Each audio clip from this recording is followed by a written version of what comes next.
On today's show, week 2 for the Cleveland Cavaliers is much more difficult than week number 1 was. The Cavs now have the New York Knicks, the Lakers, the Orlando Magic, and the Milwaukee Bucks. I will talk to hosts from all of the Locked On shows as I get you ready for week number 2 of Cavs basketball on today's edition of Locked On Cavs.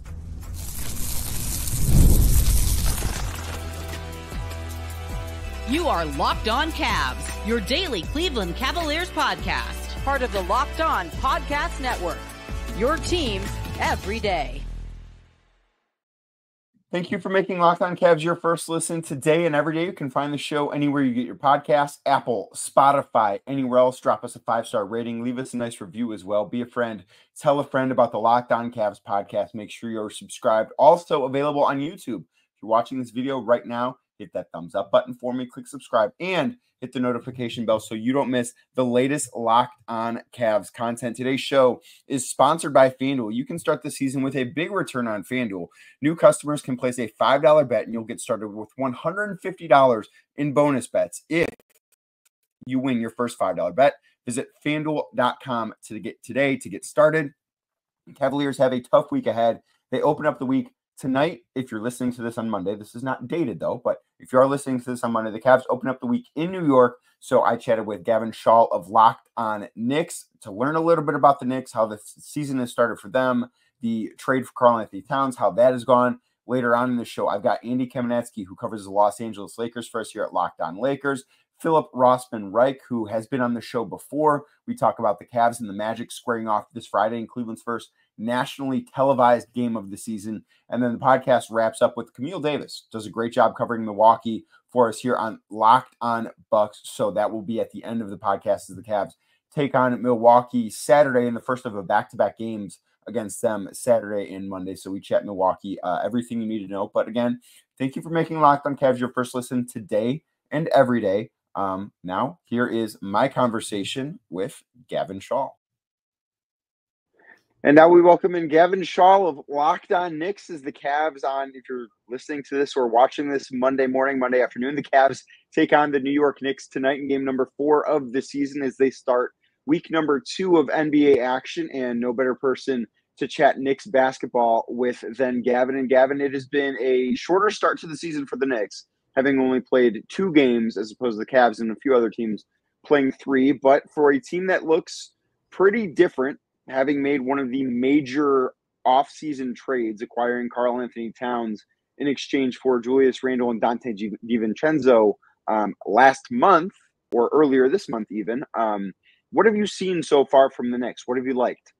So we knew it was going to be a little bit of a process when, to your point, this trade happened 2 weeks before the start of the season. And it's generally not a good idea to be in the middle of a process when you're playing one of the best teams in NBA history. And unfortunately, as a Knicks fan, it pains me to say this. I'm sure it pains you to hear this as a Cavs fan. The Boston Celtics are a historically great basketball team, and they just so happen to have a borderline 1-3 away from being a uniquely historically great shooting night against the New York Knicks. So that sucked.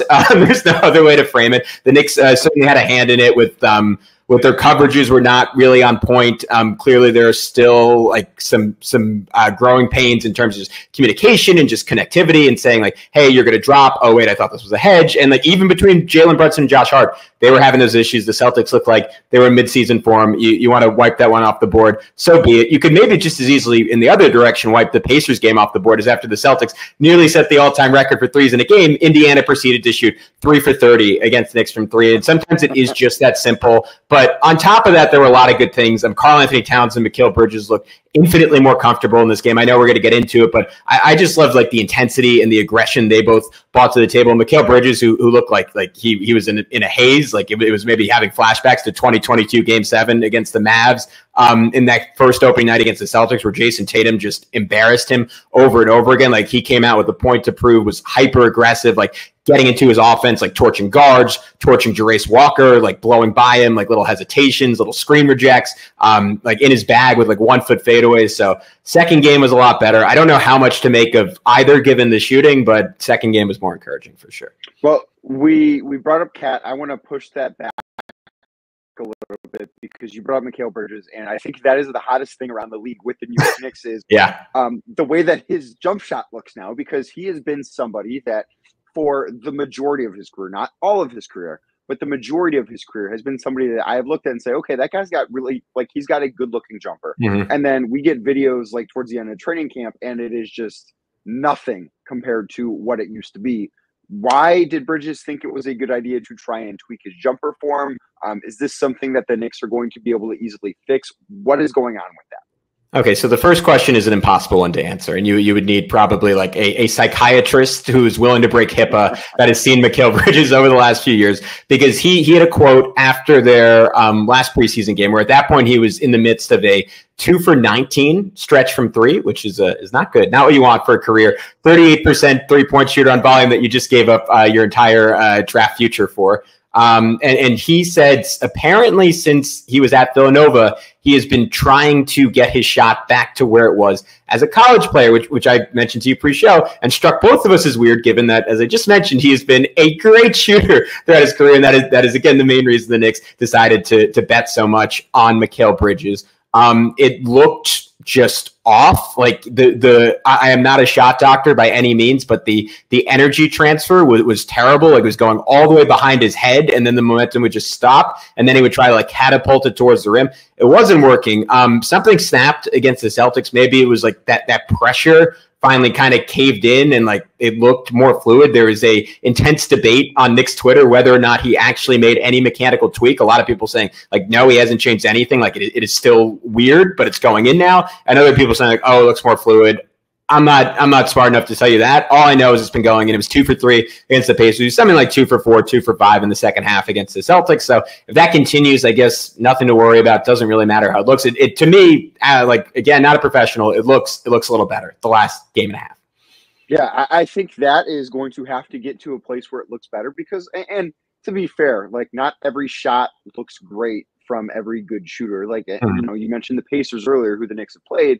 Tyrese Halliburton, I don't think has great looking shooting form. I don't think very many do, but the shot goes in well often enough. It's like, okay, well, that doesn't matter. So maybe if Bridges can get to that point with the shot looking as funky as it does, that'll change things. But I'm not sure that's going to be the case. So in moving on to Karl-Anthony Towns, the newest member of the New York Knicks, acquired via trade with the Minnesota Timberwolves a couple of weeks ago, I think it's a really interesting fit, and I'm very curious your thoughts on, not necessarily offensively, because they are going to be, once they figure it out, and it's going to take time, I think, to find a rhythm and for the players to get to know each other. Like, there's a real learning curve there. But how are the Knicks going to be able to handle themselves defensively with Karl-Anthony Towns playing center, something that historically throughout his career has been a real struggle? So I think let's start off with the good news. The rebounding in the preseason was really, really good, and that is pretty crucial to the Knicks' identity. They've been one of the best rebounding teams in basketball under Tom Thibodeau. They've clearly been the best offensive rebounding team in basketball under Tom Thibodeau. You go back to Towns' early years in the NBA, some of them under Thibodeau, he was consistently 90th plus percentile relative to other centers as a rebounder. That's not a huge concern for him. The bigger concern for him is that he is like a kind of a hulking dude, does not have like super fluid hips, like kind of poor posture, like not particularly like athletic in terms of his core. I'm saying all this to say kindly, like he's not like a good pick and roll big as a defender. And like traditionally, like Tom Thibodeau has preferred to play like a drop style of defense where he falls back towards the rim on a pick and roll, kind of lets the guard come into his body.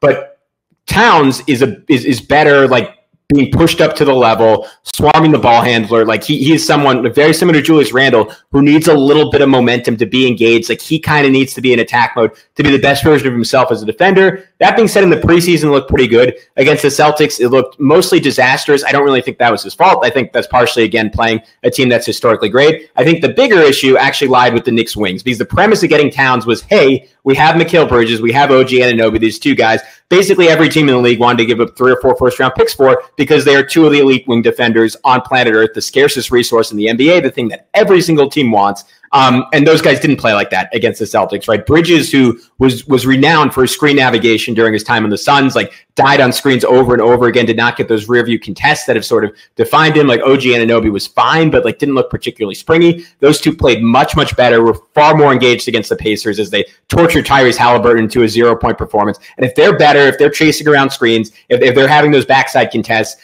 that makes Towns' life so much easier. I think at the end of the day, Towns sort of is who he is. Maybe the Knicks can throw a wrinkle in there when Mitchell Robinson is back and can potentially play next to him. Precious Achiuwa, somebody who could play next to him and can give you some flexibility. But for now, it's really on the wings to make his life easier because he can only do so much.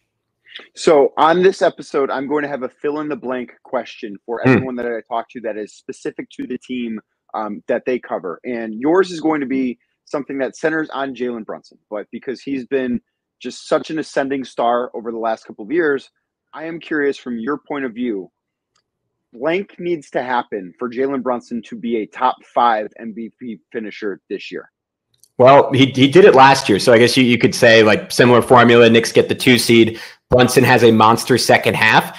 I think there is, I think I will give you an or here. Either the Knicks will have to get the 1 seed / win over 55 games, I think as the 2 seed, Brunson could get there. Or they'll have to have some injury issues because that's what spurred Brunson putting up over 30 points, or I believe over 30 points per game post All-Star break last year was because the Knicks were so beat up. No Julius Randle, no OG Anunoby for the bulk of the second half of the year. If stuff happens to Towns, if stuff happens to Anunoby, both of them have a pretty extensive injury history. I could certainly see Brunson getting there. If not, maybe he'll scale back the scoring a little bit, and then I think the Knicks would have to have an incredible amount of team success to push him there just because he's going to get to do a little bit less. I think the good news is given Towns' presence, like the efficiency numbers, which were already good, are going to skyrocket to like Shai Gilgeous-Alexander, Kevin Durant type of elite territory. Like he has thrived already having an open lane.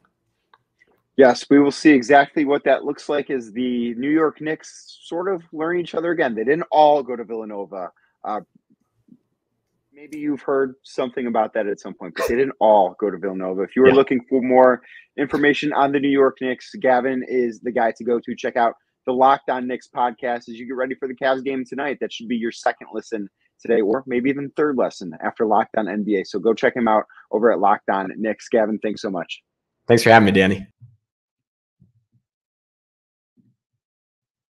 Today's show is brought to you by FanDuel. I've been telling you a lot about FanDuel because FanDuel is, of course, America's #1 sports book. When you want to get in on the NFL action, the NBA action, FanDuel is the place for you to go. And you can get ready to tackle that NFL action or that NBA action because right now, new customers with FanDuel can bet $5 and get $150 in bonus bets back if you win. The FanDuel Sportsbook app gives you everything you need to place live bets on the NFL or the NBA all in one place. So when you get a hunch in the middle of the game, you can check out the latest stats, view live play-by-play, so much more on the same page where you place your bets. What page is that? Well, that page, of course, is FanDuel Sportsbook. As of today, the Cleveland Cavaliers take on the New York Knicks tonight. They are 2.5-point underdogs at Madison Square Garden. It's the first time this year the Cavs have been underdogs. I think this is going to be a really good game. I don't have an issue with this line. I tweeted out earlier on Monday, and there were some people that were upset that the Cavs were not favorites at MSG. I think this is a fair line. I think this is going to be a good game. So maybe you like the Cavs tonight. If you do, FanDuel is the place for you to go. So again, you can get started with $150 in bonus bets if your first $5 bet does win. So just visit FanDuel.com today. That's FanDuel.com, FanDuel.com today. Never waste a hunch and make every moment more with FanDuel, an official sportsbook partner of the NFL. Joined now by one of the guys who covers the Los Angeles Lakers here at Locked On, Andy Kamenetzky. Andy, the Lakers will be making their one and only trip to Cleveland, Ohio this week on Wednesday for the Cavs' second game of this week. Lakers off to a really good start. We saw on Saturday night, LeBron James kind of turn back the clock with a 16-point fourth quarter. I think all 16 points came very, very early on in that fourth quarter. Really impressive stuff to see. But the Lakers off to a great start. 3-0. What have you seen so far that you've liked from this basketball team so far? First and foremost, they are making Anthony Davis the obvious focal point, whether you're talking about the way they talk about him or on the court. He is definitely 1A on both sides of the ball. The defensive side, everybody knew. But offensively, they are going out of their way to make sure that he touches the ball on basically every possession, which might sound like something obvious to do with a player of Anthony Davis's caliber, but has not always been the case over the last couple seasons. In 3 games, he has scored 30+ in each one. He is incredibly involved. He's been getting to the free throw line anywhere from I think 10 to 15, 10 to 17 times per game. He has been an absolute monster. And the way that they really need him at both this stage of his career, still in his prime, and LeBron's stage of his career, pushing 40, they really need Anthony Davis to, in all aspects, feel like the best, most important, and most leveraged player on this team, and he absolutely is.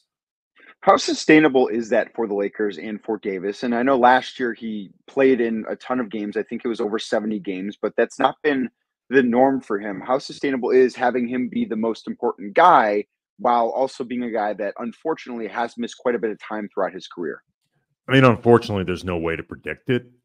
So you just hope for the best. He entered this season in really good rhythm and conditioning, having played in Team USA, where he also played extremely well, one of the best players on the team and hands down the best big man on the team representing the U.S. As far as the sustainability, assuming AD stays healthy, I actually think it's something he can do, because last year, I think he was the best player on the team, certainly over 82 games. He averaged 25 points a game while being, the first team all defense anchor.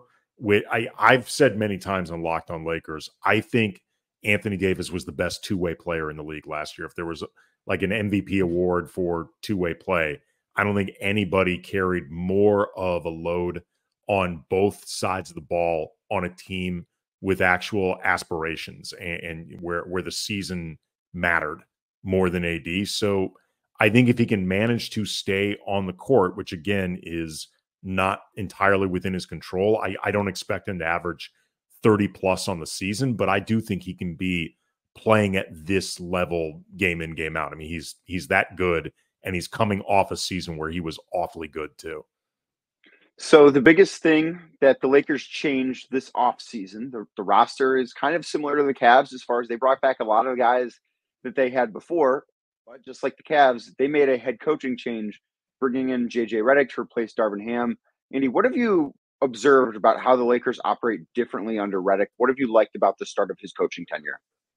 You can get into elements of the offense. It's more of a free-flowing offense. It's less ISO heavy. It's less guys standing around, less pick and roll heavy. It's, I think, more unpredictable if you're looking to match up against it. There's more of an emphasis on Austin Reeves as a ball handler as opposed to D'Angelo Russell, who is still feeling out exactly what his role on the team is. He had a good game against Sacramento on Saturday, which I'm hoping can be a jumping off point for him moving forward. He's not used to having the ball in his hands this little. Like, his usage rate over the first 3 games is by far the lowest of his career. So that's something he's getting used to. But more than anything on the court, X's and O's wise, it's just the amount of buy-in that these guys have had pretty immediately for a first-time coach.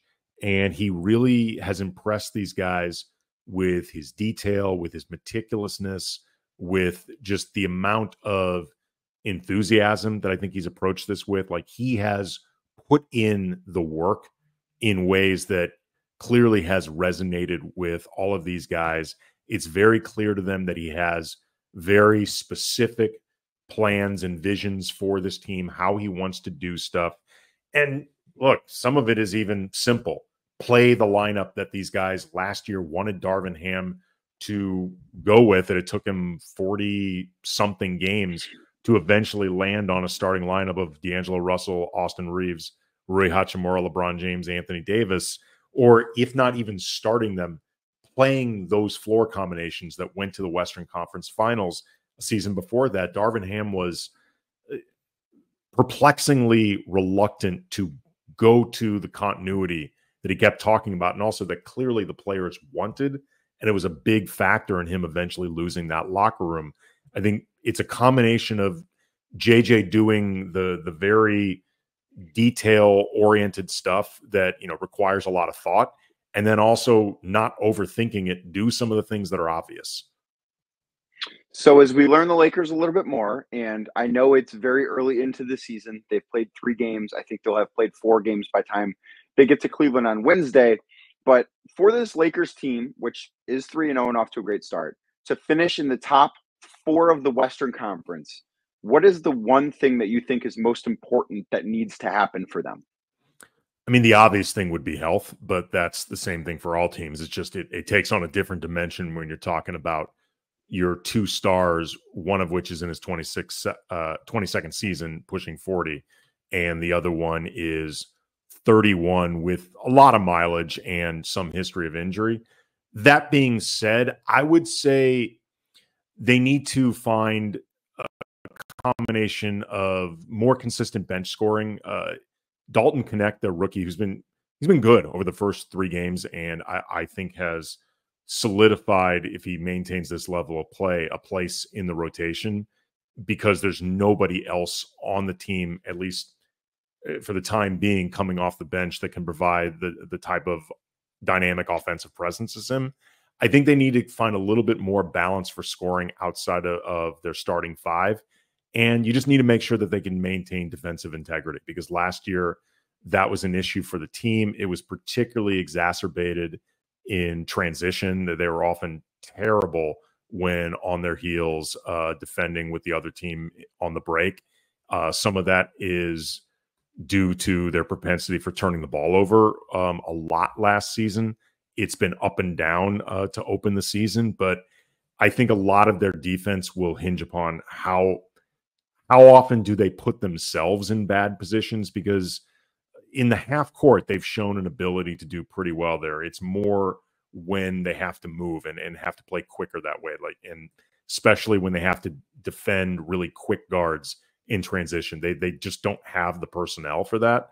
But I think if they manage to cut down on their own mistakes and increase their own offensive efficiency, which can in turn, prevent opportunities for teams to run on them, their defense can be solid. And again, health, fingers crossed. That I've always thought the general consensus on them was lower than it should have been heading into the season, and so far so good. But they've looked pretty strong to open this season. They've looked strong, and they've got wins against, which is the opposite of the Cavs here. They've got wins against some teams that I think are pretty good out west in Minnesota, Phoenix, and Sacramento. And then last thing I'm going to ask, because I cannot have you on and not really ask about LeBron James, especially considering what he means to both of these franchises. But what we saw on Saturday night from him was, him turning back the clock. Like he's not operating somebody who is about to turn 40 years old.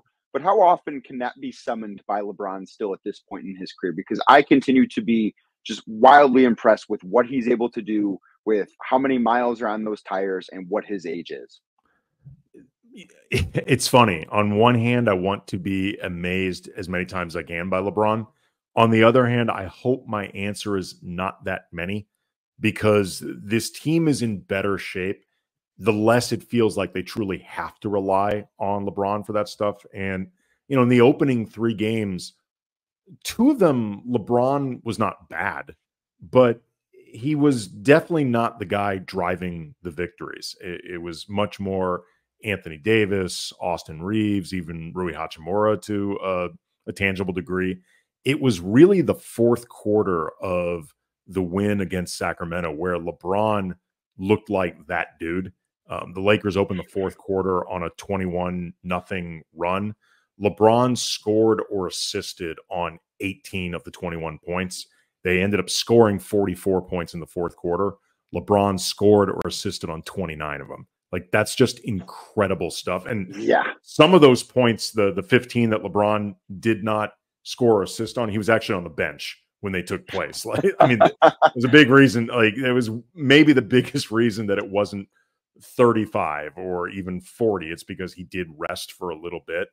But those pockets of games where LeBron can take over, I think he is still capable of doing that. And it is, there's no template for performing at that level at this age.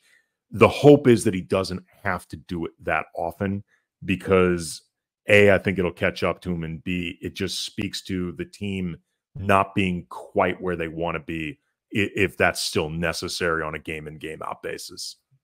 Well, we will see it up close and personal in Cleveland as Lakers make their only trip of the season here on Wednesday. Andy, thank you so much for doing this. If you want to learn more about the Lakers, check out his podcast, Locked On Lakers, same place you get Locked On Cavs. If you are a Lakers fan, that should be your number one place to go. Andy, thanks so much for doing this. Anytime, man.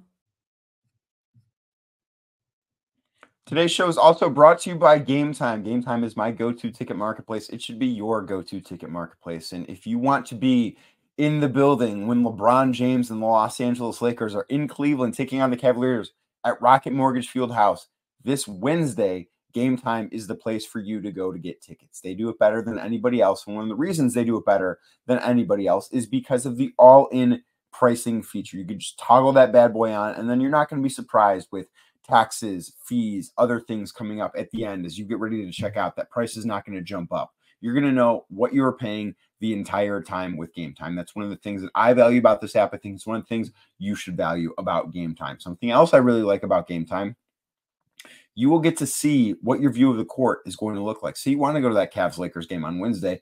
You don't know where you want to sit. You want to browse around. You want to click on a few different seats. They will show you exactly what your view of center court, the baselines, all that is going to look like from your seat. That's with Game Time. Game Time is the place I go. It should be the place that you go as well. Game Time takes the guesswork out of buying tickets. So download the Game Time app, create an account, and use code LOCKEDONNBA for $20 off your first purchase. Terms do apply. Again, download the app, create an account, use code LOCKEDONNBA. That's LOCKEDONNBA for $20 off your first purchase. Download Game Time today. What time is it? It's game time. This Friday, the Cleveland Cavaliers will be making their first national TV appearance of the year when the Orlando Magic come to Cleveland to talk about that game and all things Orlando Magic. I've got Philip Rossman-Reich, who covers the Orlando Magic, here for us on Locked On Magic, does some other things as well. And the Magic are off to a solid start to the season, had a really impressive opening night win against Miami, did slip up on the second night of back-to-back in Memphis the other night. But Philip, what have you liked so far that you've seen from Orlando? Yeah, I think the biggest thing is just there's a purpose about the way that they're playing. Everyone talks about, you get that first taste of the playoffs and you really begin to understand what it takes to win in this league. And there is real purpose behind what they're trying to do defensively. We know that defense is going to be very, very strong. And they had a really strong defensive game against Miami. They had a really strong defensive game against Brooklyn. They had a really strong second half against Memphis that was really devastating to Memphis in some spots. But we know this defense is going to be really, really good. But what's really stood out is that there's a lot more purpose on offense. The Magic last year, Cleveland fans are very familiar with that Magic offense. It can get a little stagnant. It can get a little slow, and it's not a very volume three-point shooting team. That's been completely different this season. The Magic are shooting a ton more threes. They had 48 against Miami. They had 49 against Memphis. They only shot more than 45 threes once all of last season. They've already done it twice. Now, that's a double-edged sword, of course, but the Magic's offense has a lot more flow, movement, and purpose behind it. And that is obviously something that could very much change this team's outlook. Do you expect that volume of threes stays as high as, 48, 49, and surpassing, you mentioned they hadn't surpassed 45 very often. They've already done it twice this year. Do you expect that to be something that continues all year, or is that sort of something that is almost in overcorrection to say, hey, we did not do a very good job of this last year. We want to set a standard or at least make it a more difficult thing to achieve, and then they'll fall back somewhere in the middle? Yeah, I think obviously we're still so early in the season. Like, stats are still kind of settling and getting level and kind of finding themselves. But, I don't think the Magic are going to be averaging 45, 46, 47 threes per game. I do think there is a real emphasis on taking more threes. I haven't looked at the stats since opening night, but last year the Magic averaged 8.5 corner threes per game. They took 22 against Miami. And at least to my eye, and I could quickly stall and look up the stats here in a minute, but at least to my eye, the Magic are taking a significantly more number of corner threes. So that suggests they're looking to move the ball to the corner, find the corner, and putting shooters in those corners in a way that maybe they weren't last year for sure. Ultimately, I do think, the Magic aren't going to take 31 threes per game like they did last year. They were the second fewest three-point attempts in the league. They're going to probably settle in at around somewhere between 35 and 40. I would bet they'll be at 37, 38 when all is said and done. But my big thing all offseason for the Magic was not necessarily that they shoot a poor percentage from three. They were like 22nd, 23rd in the league last year in percentage, 15th after January 1st, as Jeff Weltman likes to point out. My problem with the Magic was they just didn't take enough threes. They were just not enough of a threat from three. And especially here early in the season, everybody knows the Magic are trying to put pressure on the rim, get downhill, get to the foul line. The three-pointer is kind of what's there. So now that they're starting to make some, teams will probably start guarding the three-point line a little bit better, and that'll open up other areas of the floor for the Magic to attack. Well, one guy that I do think helps with that is the biggest addition the Orlando Magic had this past offseason. That would be Kentavious Caldwell-Pope coming over from the Denver Nuggets. What type of impact have you seen him have on that franchise so far? And I know it's only 3 regular season games that we've seen, but this goes back to training camp, just seeing how he fits in around that locker room. What have you seen there? Yeah, I mean, I think the biggest thing is everybody recognizes the experience that he brings to the team. And, when he speaks, everybody listens. And it's not so much that he's the rah, hey, this is how we did things in Denver. This is, how we did things with the Lakers when we won the championship. It's more about the little moments where he takes Paolo to the side and say, hey, look for this action, or hey, be aware of this, or hey, I'm going to fly to the corner, I'll space you out there. And Kentavious Caldwell-Pope hasn't made threes yet. I think he's, he was 0 for 5. 0 for 5, I think, in the first game. He was like 0 for 3 in the third game against Memphis. He made a couple against Brooklyn in the second game. He hasn't made the threes yet, but his impact as a spacer, the threat of his three-point shooting, has definitely been a factor for the Magic, being able to work offensively as well as they have. And on top of that, he is fit like a glove on defense. Like, he has completely embraced the Magic's whole defensive identity. I thought he was going to be a really good defender. He's a really good defender, obviously, before he got to Orlando. I thought he'd be fine. He has been better than fine. He has been getting into passing lanes. He's been getting a lot of steals and deflections. He's been disruptive. He's switched perfectly within the Magic scheme. Like, it's been a perfect fit on the most important side of the floor for the Magic. The three-point shot's going to come with him. So he's made a huge impact on the court as much as off the court already. So in today's NBA, where it is very much a star-driven league, the Orlando Magic have somebody that, at least I am of the belief, is a budding superstar in Paolo Banchero. So, Philip, your fill in the blank from me today is blank needs to happen for Paolo Banchero to make his first All-NBA team of his career this year. He needs to be efficient. It's the biggest complaint that you see from the national media when they look at Paolo Banchero's profile. He's shooting 43, 44% from the floor. He's, taking 20 shots or whatever the number is. He's not a very high volume 3-point shooter. His free throws kind of go up and down, and he averages, maybe 2.5, 3 turnovers per game. Paolo Banchero, to be an all NBA player, needs to be more efficient. It's going to be about taking better shots and making better decisions on where he shoots, how he attacks the floor. It's going to be about getting his assist number up, especially compared to his turnovers, making the right decision when teams double and, sometimes triple team him. It's going to be about being a more effective 3-point shooter, especially if he can get a few spot up looks. It's just about being more focused and more clinical with where he has the ball and how he uses his dribble and all that stuff. All the stuff that stars have to clean up. They have so much on their plate. They have so much responsibility in their hands. You got to be able to make the right decisions. You got to be able to make the right plays. And that's an area where Paolo is still looking to improve and still looking to get better. I do think, Philip, that'll be something that does come with time. Like after watching these two teams play a very ferocious 7-game series last April, like, I could not have come away more impressed with Paolo Banchero from what I saw. Like, I truly do think that guy is a budding superstar. I'm not to the point where I think he's going to make an All-NBA team this year, and part of that's I'm not sure he's ready. Part of that, it's a lot of really good NBA players right now. Like, it's a really difficult thing to do.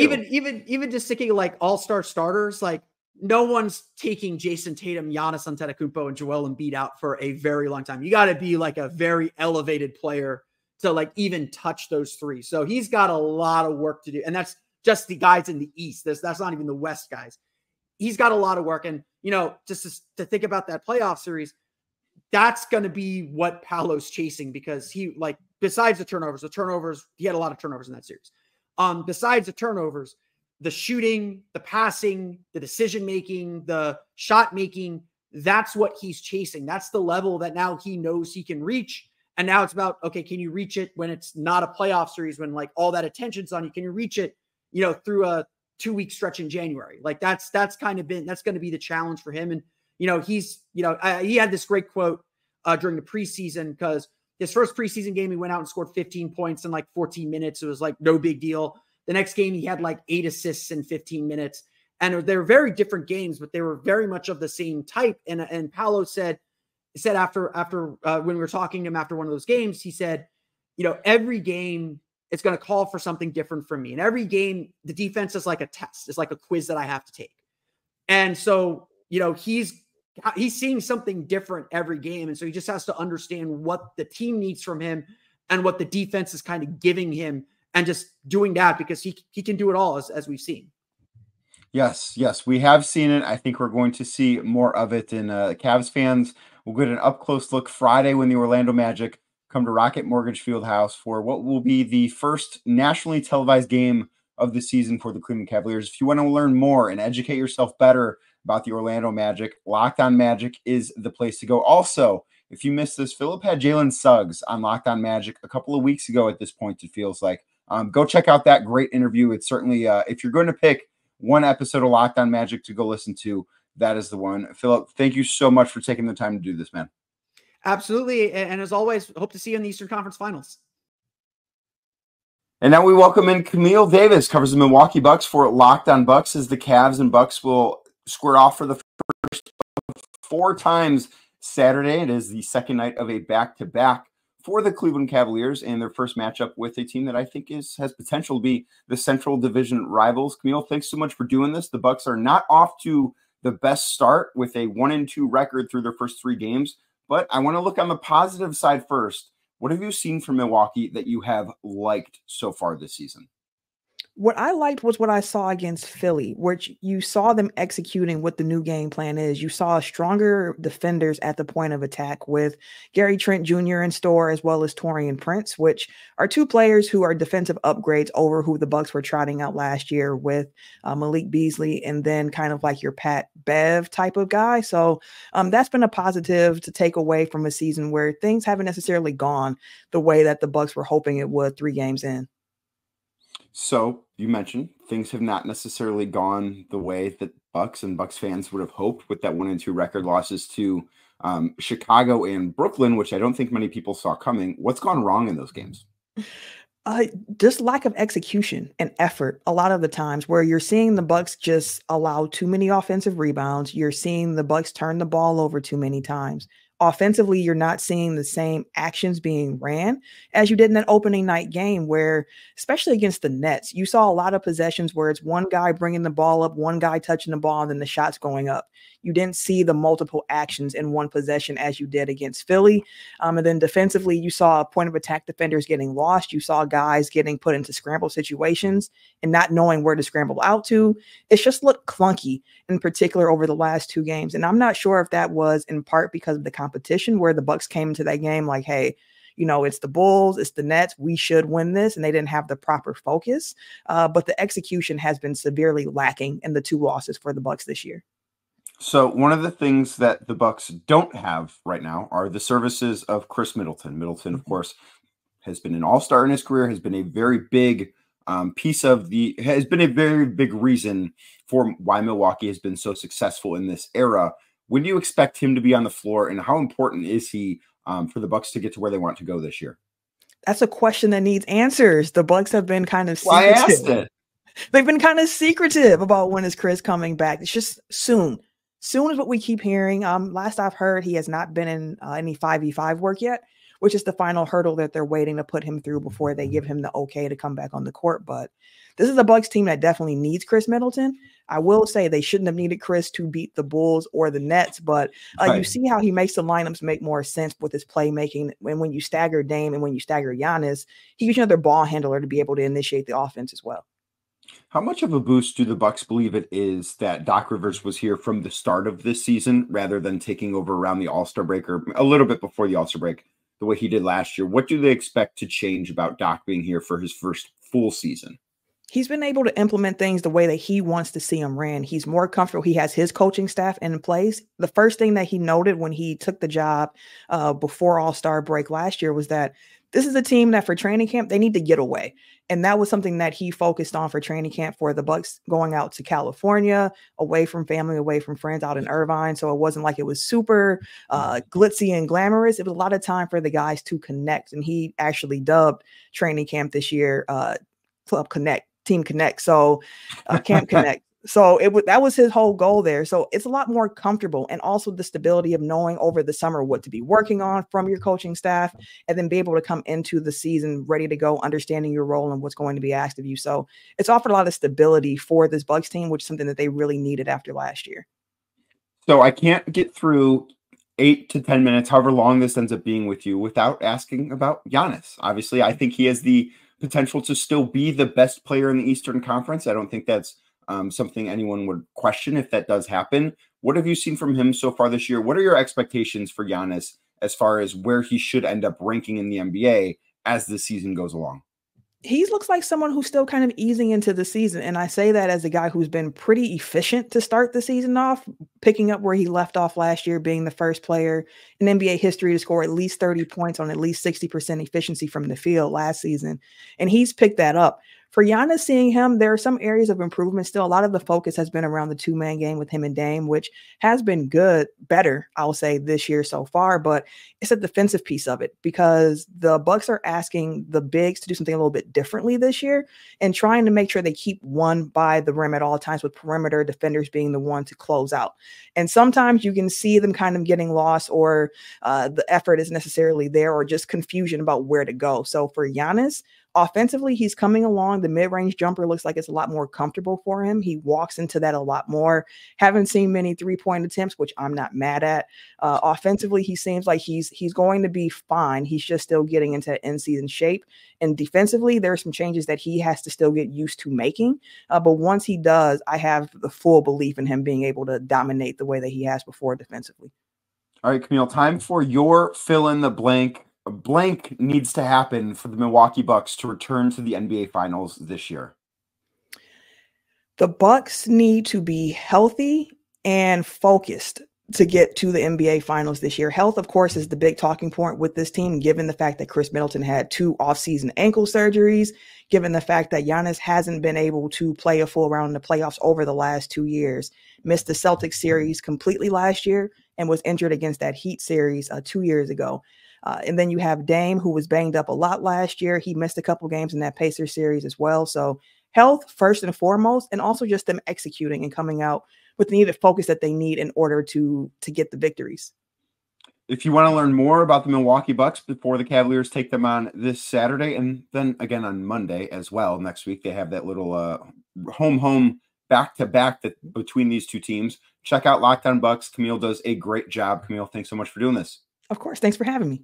Thank you again for making Locked On Cavs your first listen today and every day. Like I said earlier, you can find the show anywhere you get your podcasts, Apple, Spotify, anywhere else. Drop us a 5-star rating. Leave us a really nice review as well. Also, if you're watching the show on YouTube, just search Locked On Cavs on YouTube. Hit that thumbs up button for me. Click subscribe and hit the notification bell so you don't miss the latest Locked On Cavs content. Thanks to everyone that joined, and I will be back tomorrow after the Cavs take on the Knicks tonight.